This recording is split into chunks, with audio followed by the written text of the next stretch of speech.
teach you math games. Put away your worksheets. Grab your dice and base 10. Hi, welcome back, Math Maniacs. We have a new game for you today. It's copyrighted from Boxcars and One-Eyed Jacks. We're so thankful for their support and letting us share this game with you. It's called Combo 5. I always think Mambo number 5, but anyway, so it's not that. It's called Combo 5. It's for grade 3s and up. It's mixed operations, so you are using problem solving to solve it. So I hope you enjoy. So Combo 5 from Boxcars and One-Eyed Jacks. They use a 20-sided die to get your target number. If you don't have a 20-sided die, we're going to demonstrate it with just 2 6-sided dice. Okay, but you can use, if you have it, the 20-sided dice. Object of the game is to use all your cards with the target number. So first thing you're going to do, you can play 2 versus 2. You could play 2 teams. You could play 1 against 1. You could play teacher against students, whatever you want. You each take 5 cards. So Vanessa's going to take 5 cards. All right. 1, 2, 3, 4, 5. And are we playing with all cards, including jacks, queens, kings? Yes. So Jack and Queen are 11 and 12. Kings are 0 in your deck. Okay. Then I would get my 5. Oh, lovely. Now, those are our cards that we have to use. You can use 2, 3, 4, or all 5. Okay. First, you need a target number. So one person is going to roll the die. And you're going to multiply them together. 6 times 6 is 36. Right. So 20-sided dice only goes up to 20. So you can maybe use this for grade 5 and 6. Maybe in grade 3 and 4, you're going to use the 10s or the 20-sided dice, whatever you want to use. Okay. Target number 36.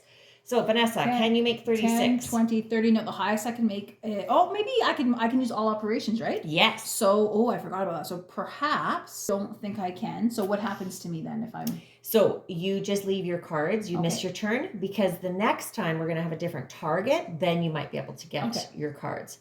Okay. So what do I have? 8 times 3. Looks like...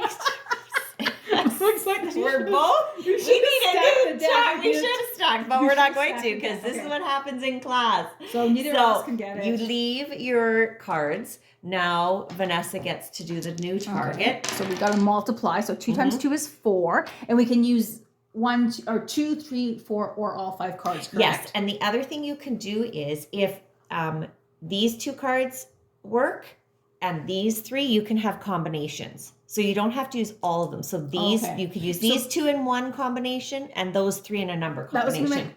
That was a good question. So I could do 4 times 1 is 4. Yes. As well as 10 take away 6 is 4. Correct. And then what happens to these cards now? You just put them off to the side because those are your counting cards. So you have 4 points right now because you've used 4 cards. All right. Now I need 4. 8. So if I have 12, take away 8. So there are my cards, and I move them off to the side. Yay, finally, we got some cards. So now what? Next target is Vanessa gets to fill her 4, but she has to keep the 10. Sorry. We got wiggly. Deal with 5 cards each round? Each round. All right. And then now the other person, you just take turns doing your target number. So you would take another target number, and at the end, you use all the cards in your deck.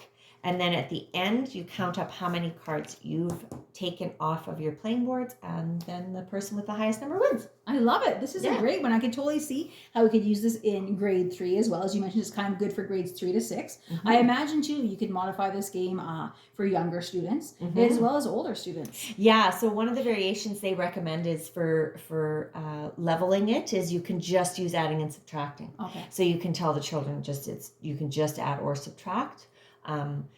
More cards, less cards, other variations. Nice. And you know what I'm also thinking? Possibly in older grades, you could also do a variation where in terms of if you are adding and subtracting, but perhaps with integers. So maybe the black cards are the positive and the red cards are the negative numbers. Yes, they have some inbox cards that use that a lot. So yes, anytime you're playing any Boxcars and One-Eyed Jacks games, they often will use, when they're using cards, the negative positives with the reds and the black. Nice. So another way you can differentiate. This is a great one. This is definitely a keeper. I could see this being used in my classroom a lot. Be great for our Gaia Math Centers as well and things like that. So thanks again for joining us with Combo 5 from Boxcars and One-Eyed Jacks. So thanks so much again for that, letting us share those games. And please don't forget to subscribe. Press that button. Thanks. Hope to see you soon.